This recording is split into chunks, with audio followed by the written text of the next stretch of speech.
सकते हैं। देखिए, ये सब एक ढकोसला था। कौम को पहले बताया गया फाइज ईसा को एक्सटेंशन दे रहे हैं, आर्टिकल 8 अमेंड हो रहा है, आर्टिकल 63 अमेंड हो रहा है, ताकि आप तोप का लाइसेंस मांगे तो पिस्तौल का लाइसेंस तो मिल ही जाता है। ये सारी बातें अंडरस्टूड थी कि ये चीज़ें नहीं होनी थी, और फाइज ईसा साहब को भी ये शायद बावर कराया गया कि आप भी फैसिलिटेट करें। वो भी लगे रहे कि शायद मेरे लिए रास्ता मुहार हो रहा है।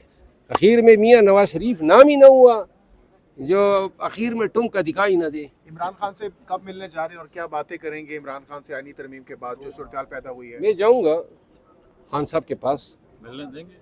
अब मिलने तो मुझे नहीं रोक सकते हैं, क्योंकि इन सबको मिलवा भी मैं ही रहा हूँ। ये सारी कॉन्स्टिट्यूशन पिटीशन ही मैंने की थी।